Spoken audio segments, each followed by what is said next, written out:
Welcome to the Goddesses of Social Work podcast, hosted by Renita Ray Davis, licensed clinical social worker, board-approved social work clinical supervisor, and facilitator of the Goddesses of Social Work supervision community.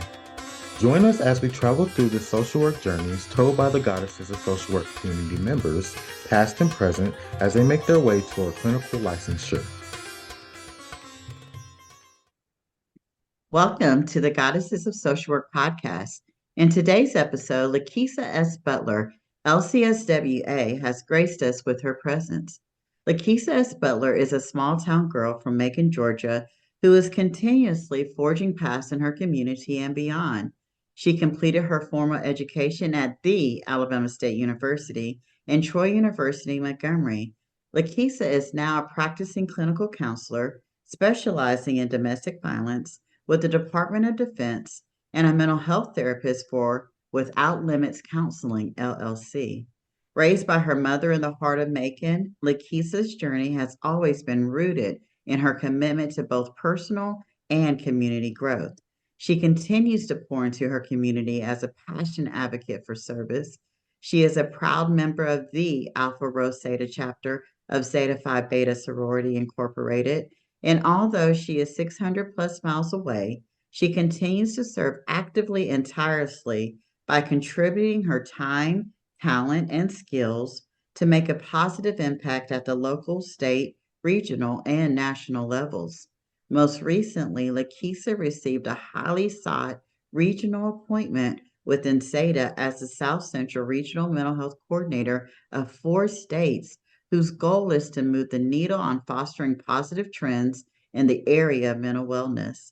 Regardless of her location, LaKeesa hopes that her light continues to shine by raising awareness and creating lanes of positive change. Welcome, LaKeesa. I'm super excited to have you on the show today. Thank you so much for having me. You're welcome. LaKeesa, reading your bio, one of the things that really stands out to me is the importance of community. As you know, one of the reasons I'm doing this podcast is to create community within the social work community. And I wanted to know from you, why is community so important to you? Ah, so we cannot do this thing alone, right? And community, um, it's kind of like the foundation of social work, I think.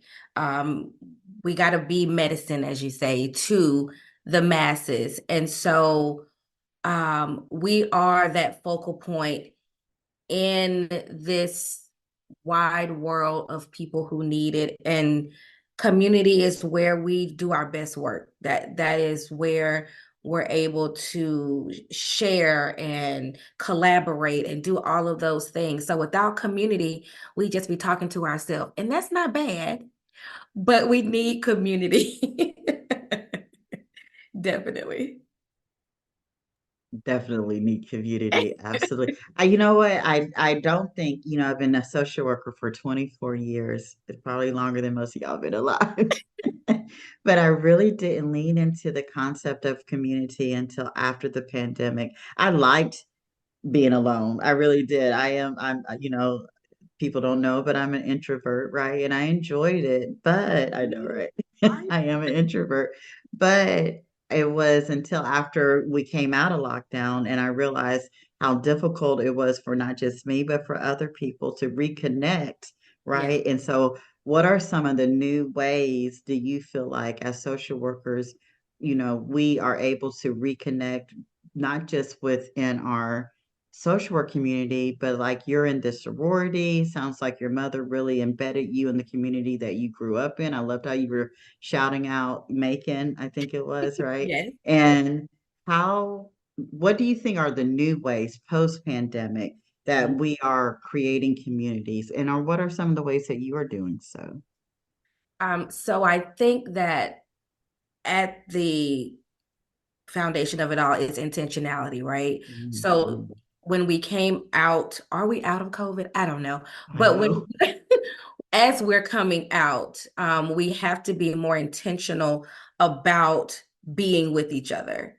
because we were in that space where we kind of went in our rooms, we closed our doors, and we made whatever was going to work, we made it work. But now it's time to get back out, and it's time to get back into what we used to in a different way, and understanding and accepting the fact that it's going to be different. So just not even having those unrealistic expectations. It's probably better to just not have any expectations at all and just be intentional about getting back out and doing things. And that can be hard. It can be scary, especially if you were an introvert or are an introvert and are used to kind of being by yourself. For me, I'm an extrovert and I'm ready. I'm like, get me so I'm making sure that I'm very intentional about being with my friends, and not canceling if I can help it. Making sure that if I have the means to do so, I'm gonna go. And I'm gonna make sure I have a good time when I go, and then I'm gonna go back home. So just being super intentional about getting back out and making yourself available. I think that that's super important, as post pandemic. I completely agree. I've been talking a lot about this analogy in my head about being a bonfire. Show up and Yes. be your warm self so that other people who are looking for you can show up and get warm too. So, Absolutely. yeah, that's what that sounded like to me. LaKeesa, what did you want to be when you were growing up, or who did you want to be most like when you were growing up? So I really wanted to be a background singer and a doctor. At the same time, I didn't know how it was going to work, but that was what I wanted to do. And one was because it was kind of embedded in me when I was younger. That was the singing part. So I had always been doing that probably since I came out. And then the doctor part, I just loved all things science, loved anything blood, guts, and gore on TV. So I was like, I can do this. But there was a reality check when I got to school, when I went to college, and that physics and that chemistry, it almost took me down through there.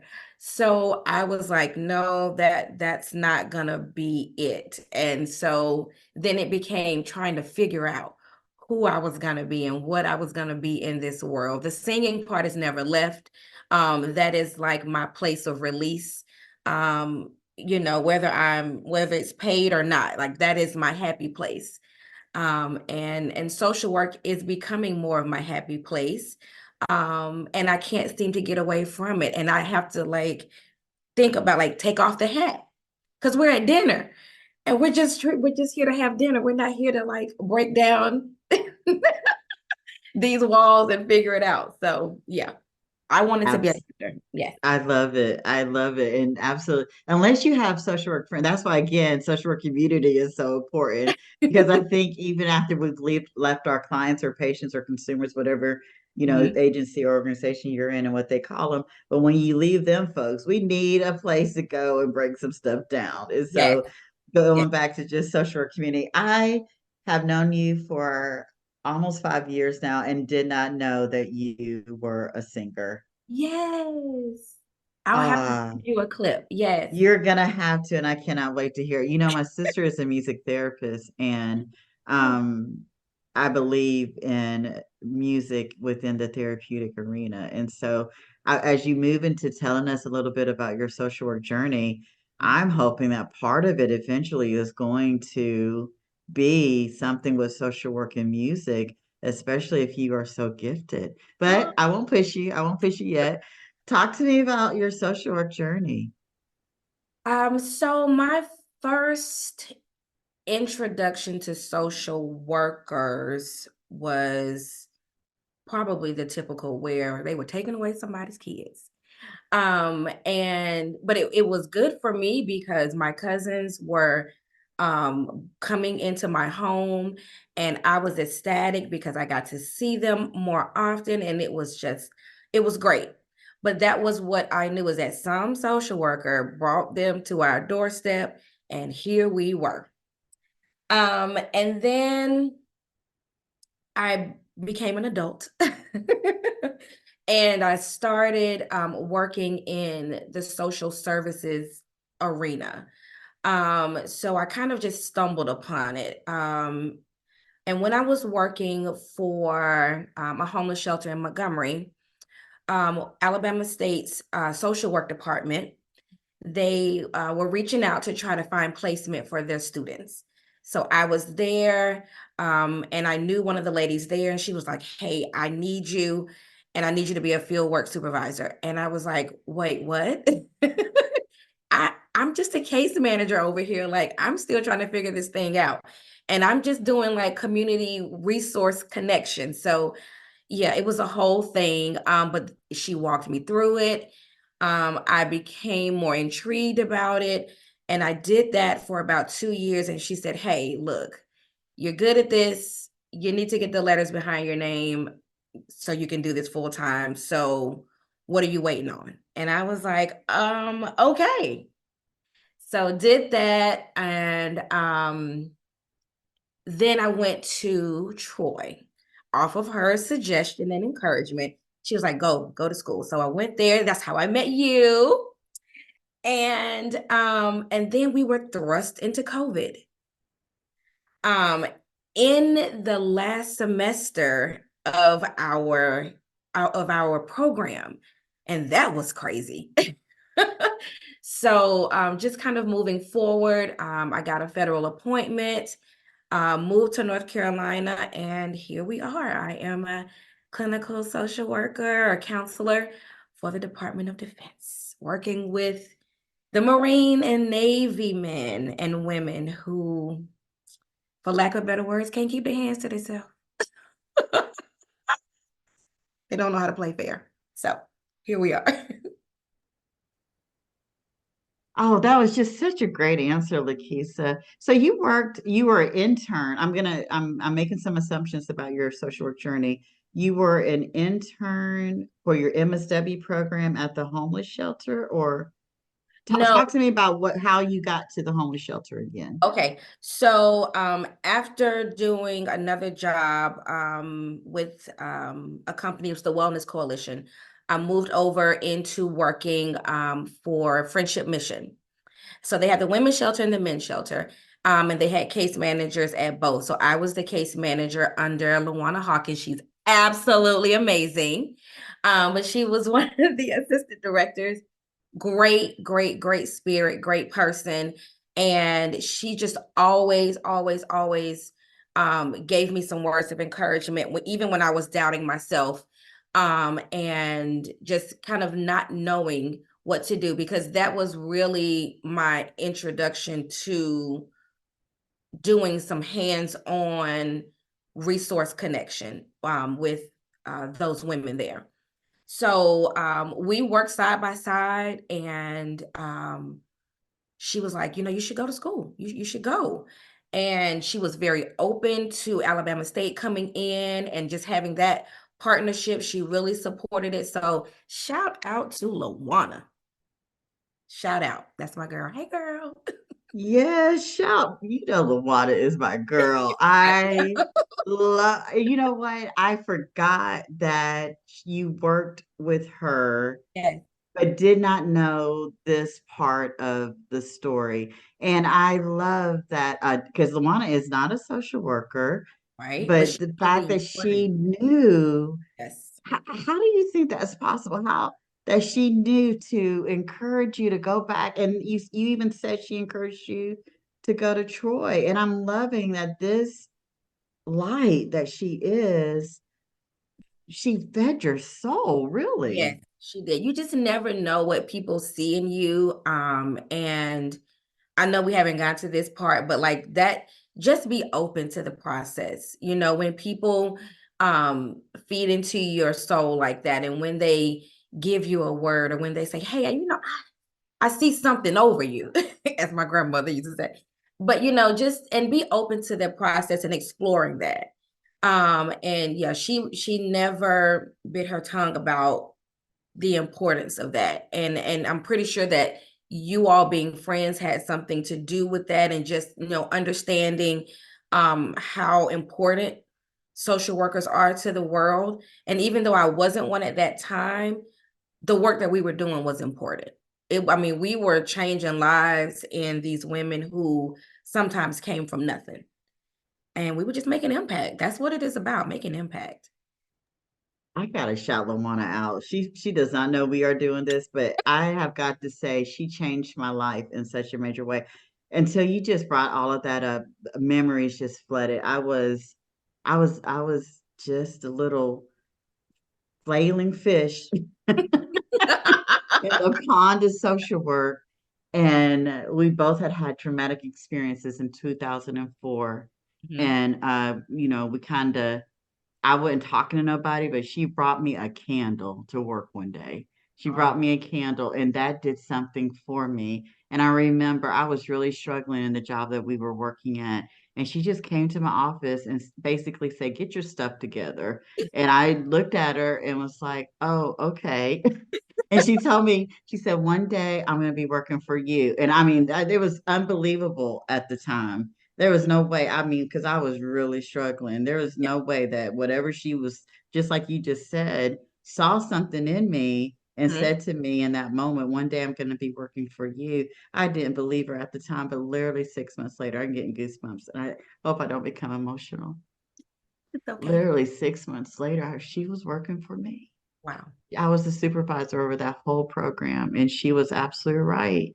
And I love that however many years later she did that for you. And I Mhm. just do, I want to give LaWanna Hawkins her flowers. She's not even Yes, a the social woman worker, is the but trust. she saw some of these beautiful brown babies That's right. and spoke life over us. And I Yes, hope, I hope now that she hears us speaking life over her, because and absolutely. thanking her for Yeah. saying what she saw. So, Mhm. oh, I love that part of your social work journey. That is awesome. That is awesome, Keith. So now I kind of want to transition a little bit. Mhm. You were in Macon, which is in Georgia, then you were in Alabama, and now you're in North Carolina. I mean, babe. I'm just checking them off the list, right? I love it. But you're licensed in North Carolina, which is, a new experience. That's one of mine on my list. Hmm. And when we're gonna have to talk offline about that. But what I'm just curious. Well, maybe not offline. We're gonna talk now. What has been, because you were trained up with how you get licensed in Alabama, and then here Right. you go to a whole nother state, and you got different letters and everything. Can you Listen, talk to us a little bit about that experience? it was frustrating. That is the first word that I can think of. It was super frustrating.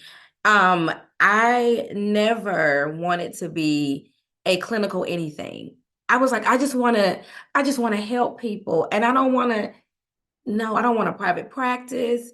I don't want to do any of that. I just want to work. I just want to work. And I moved to the very state that was like, nope, you got to get a clinical license. So it almost felt that me even obtaining my master's was kind of like the equivalent of a high school diploma when I moved there, because they were like, now you have to do 3,000 hours of work, and you have to do 100 hours of supervision and this.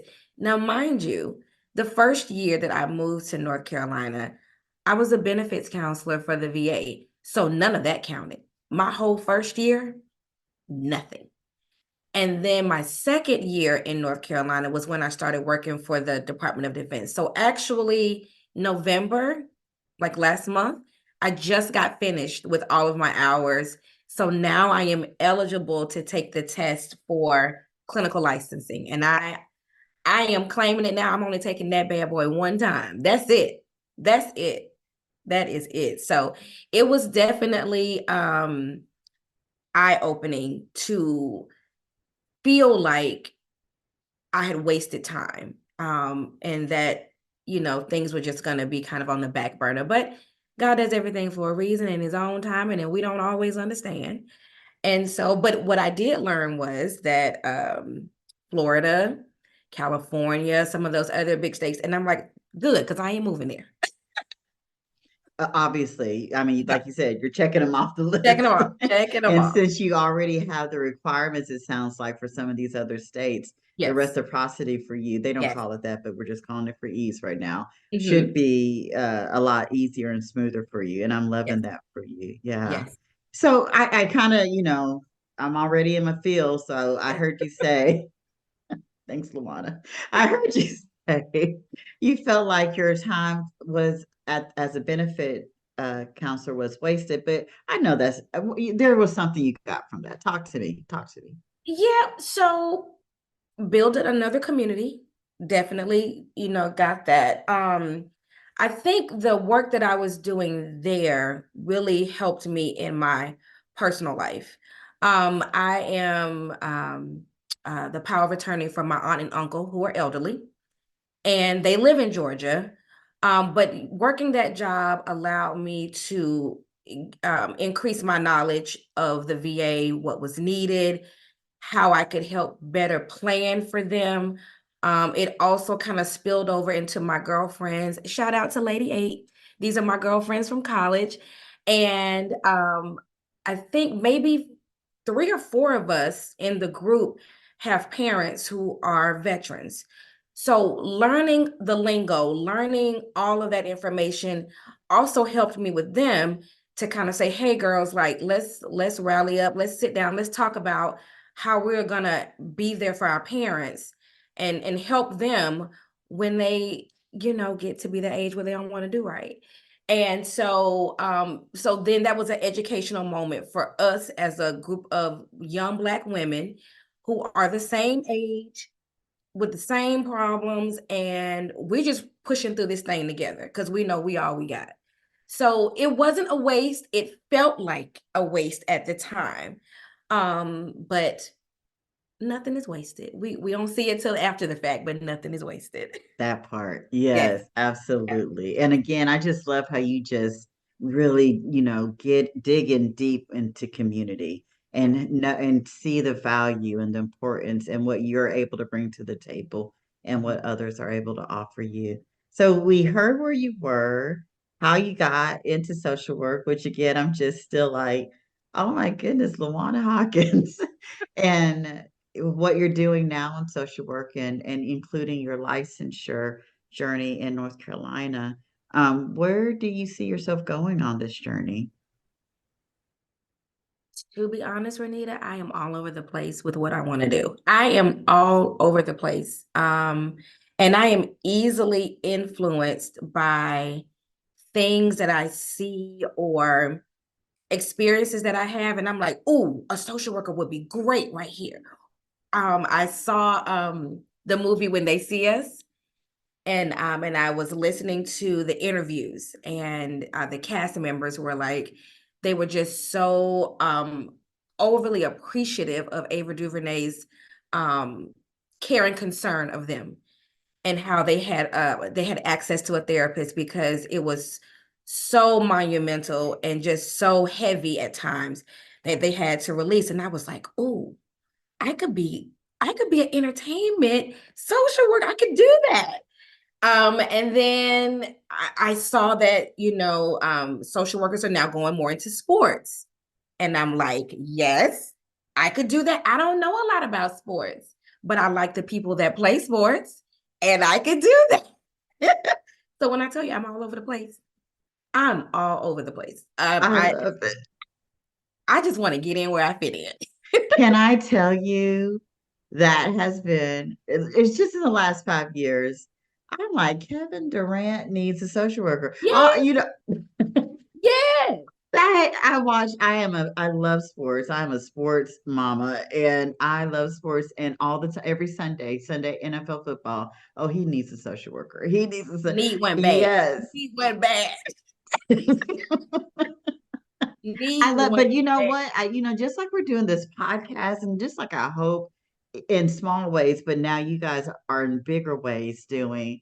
that we get to pave our own paths and create our own lanes. And, I believe y'all know I say it all the time, Habakkuk 2, 2, and 3, write the vision down and make it plain so that I may run with it. We're coming up to the end of the year. I'm not saying we do this within a year's time, but create vision boards. I have vision board parties with my social workers all the time. One, as you take your test in this next few months for your Yes. clinical, right? LaKeesa S. Butler, LCSW, or whatever North Carolina's letters That's are. right. That's right. That's right. That's right. Okay. Write your name and those letters behind your name over and over and over again. And then create a vision board of an entertainment social worker and what that would look like and the parties you're going to go to and the events Yes. you're going to be at. Where I'm I gonna would invite create a you. vision board. You done got me excited. But I go back like you and Dr. Jackson, shout out to Dr. Jackson, shout out to you. Really kind of made sure that you all encouraged my group from Troy. So Tam and Tanessa, Crazy Tail and Jakira, Ashley, Tanyette, like we leaned in on each other, but we really leaned in on you guys, and you all allowed us to be open to what you would tell us y'all can do whatever. And so we talk all the time, and we're like, what are you guys doing? And we're all over the places as a group, but we just have that opportunity to share those experiences with each other, get feedback off of each other, encourage each other, talk. We talk, we do all of that. So it yeah, we're gonna get in where we fit in. Social work community. I hope that you guys Community. have a vision board party and you Yes. dream big. Dream big, bigger than any of us could ever imagine. But yes, ma'am, I think about the players that I watch every Sunday, Thursday, and Yeah. Monday night, and I'm like, oh, you need a social work baby. Yes. And let's not leave out the musicians, the rappers, Oh, all of them, all of them, oh all my. of Oh, them. you just made my brain explode just then. Yes. But really we are everywhere. One of the things that and I'm going to get to your favorite mentors and instructors in just a second, but one of the things that I have always done regardless of what job organization title had given me, mental health professional, QT qualified treatment, I always called myself social worker. So when we are in these other, there's social workers in the airlines, there's social workers on the Yes. Capitol Hill. I think it is so important for our profession, no matter what the organization calls you on the job description, you always call yourself social worker so that others coming behind you know, oh, we have social workers there because you called yourself a social worker, even if the organization calls you Yeah. something else. So I believe there are already social workers in the NBA, in the NFL, in the entertainment business. We just need to hear their voices and see how they got there. Maybe Yes. they'll come on the podcast and tell us Yeah. how they did it. Yeah. So that we can follow in their footsteps. So I love that. And dream big, LaKeesa, dream big. I know you kind of leaned into it a little bit. I'm loving how you're saying all these beautiful Black sisters' names. I call them brown sugars. Yes. Um, but who were your favorite either instructors and or most impactful mentors in this profession? Um, so definitely at the start of this social work journey, like I said, Dr. Jolanta Jackson, newly Dr. Jolanta Jackson, and Iva Davis from over at Alabama State, who she was high on the totem pole with the VA, and Kai Mumfield over at Alabama State. Yes, that's my girl. Um, I definitely know like the four of you all were my core social work impactors, who kind of just kept me encouraged along the way. And even now, like I talk to all of you all in some form or fashion. I think you and I probably text more than anything, but that's good though. And so just you all allowing me to be and ask the questions because I had been out of school about 10 years before coming back. And so everything had changed, even the writing style. And I was like, wait now. So just allowing me to be and ask the appropriate questions made me feel comfortable. And I keep those people close to me. If you let me be me in all of my flaws and all, that sounds like a great Beyonce song, then you listen, I'm gonna keep you and I hope that you keep me. Flaws and all, flaws and all. And one of the things I think is important too, as you are probably someone else's mentor, and favor and will be favored instructor and whatever, because we are all social workers or teachers, whether we're in the classroom or not, Yes. is know that, and one of the reasons I'm doing this podcast again as well is there's ups and downs in this profession. Sometimes we are doing great, and Hmm. sometimes we're like, oh, this is Hmm. hard, Yes. or I made a mistake, right? And being able to be transparent with all of that, so Hmm. that there's not this, kind of like in the Christian church, there's this high standard that none of us are ever going to meet. I would Right. like to think that those of us who are mentoring social workers can be like, there's not a standard. You are your own standard, and Mhm. see that we can do great things and pave our own paths. But in doing that, we're going to make mistakes and we're going to just keep getting back up, right? Yes, absolutely. At my part-time job that I work now at Without Limits, the executive director, Star Rogers, shout out Star. I'm shouting everybody. Shout them all out. But Yes. yeah, but she great human being. And I started doing my supervision hours with her, and then we actually were able to transition over into actually working. And I told her, I was like, look, like this, I don't know what I want to do. I don't know. And we'll just leave it at that. I don't know. Dot, dot, dot. And she was like, well, we're gonna figure it out. We're gonna figure it out. And you're gonna know when you leave here. Mm. So just stick with me. And she's been great. She's still being great about it. And just she's one of those people that are just impactful in every way. You've been blessed, LaKeesa, to have some really, Man, yeah, immeasurably, immeasurably. yeah. Hmm. LaKeesa, before I move into what would you take on your social work journey, just going back to your uh, fusing social work and singing, you look like Lettucey to me right now. She's one of my favorites. Yes, I was pushing yes. the envelope on this hair color, let me tell you, Oh, because I love, I've always loved it. One of the things that uh, I had witnessed was in certain spaces, taking our hair colors, or I'm wearing my I big Afro puff know, I love it. I love it. today, and saying tone it down. And one of the things, and I talked to one of my other former students who she's like, Miss Renita, all I send you are city girl pics. I was like, send them, because that is who we are. That's why I'm gonna always show up Right. as my authentic self, That's with right. face piercing, body piercings, big Yes. hair, Yes, color, whatever color hair I want to wear, because that's if right. we're not showing up as our authentic selves, how can we ask our clients to do so? That's right. And this makes everybody comfortable. Hmm. This lets you know, listen, we gonna kiki, but I'm gonna let you know. That part, exactly. So never ever apologize for Yes, whatever color you right. decide to wear your hair. What would you take with you on your social work journey, LaKeesa? Mm, patience, definitely patience in this game. If I can't take my people, I definitely would take some sister girl affirmations to stay encouraged, because it does get frustrating. It gets hard because life be lifing, and we just need to have that connection. And I have this emotion wheel that I just got. It is absolutely fantastic because when I cannot put into words what I'm feeling, because I believe that you need to accurately describe what you're feeling, that emotion wheel, like I keep that thing with me in my bag, because I'm just like, what am I feeling right now? What is this? What is this that I'm feeling?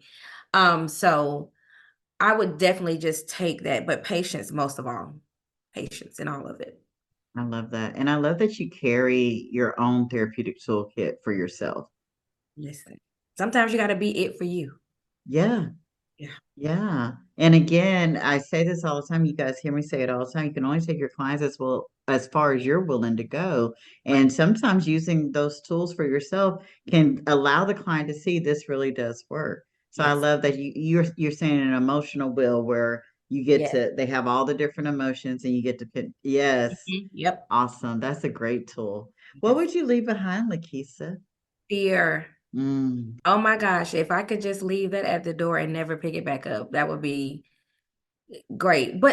And I know fear pushes some people, so maybe a little speck of fear, maybe to kind of keep you motivated and going, but just the overall fear of messing up and the fear of failure and the fear that sometimes I still have is that they're going to ask me something and I am not going to know what the answer is. But just leaving that behind, I definitely would. And everything else, I think I can swing it. yeah. I can And swing it. I appreciate that you said having a little because I do think that having a little bit of anxiety, having a little bit of Mhm. fear keeps us being the best social worker. You Yes. know, for you to say that sometimes one time they're going to ask me something and I may not know the answer. One, that means you're going to always have to keep doing the work, right? And Always. then two, sometimes it's just you're not supposed to know the answer, right? Because one, they're the expert of their life, but I think a lot of our job is just holding space. Hmm. You're right. Yeah. So it's okay if you don't know the answer. Yeah. Good. Because I should Yes. have I want known. to give that gift to you. It's okay. I had a session yesterday. I didn't know the answer. I just held space. So, LaKeesa, I so enjoyed this. I mean, I'm just smiling from ear to ear. It's just been so good. It's I'm filled my cup glad that we tonight. did this. This is great. But, I got one more question. Okay. As we come to a close, one of the takeaways that we got from you today, I feel like, is to sow seeds not only into the profession, but in our communities. So I'm curious, like, you do a lot. You're in a lot of communities. And Oh. so I guess I'm wanting to know, what are you wanting to harvest? And then the second part of that is, what advice can you give social workers out there who are wanting to grow great things about the seeds that they sow? So I guess for me, the harvest is, did I do everything that I could for you? And if I did it, what you do with it is what you do with it. And that checks the box for me. So if I can feel that I have poured not all out of my cup, because I got to have some for me, but if even the saucer, if I've given you that and I'm good with it, whatever you're gonna do with it is on you. So that's my harvest, is that I've checked the boxes at the end of the day. The second part of your question was advice on.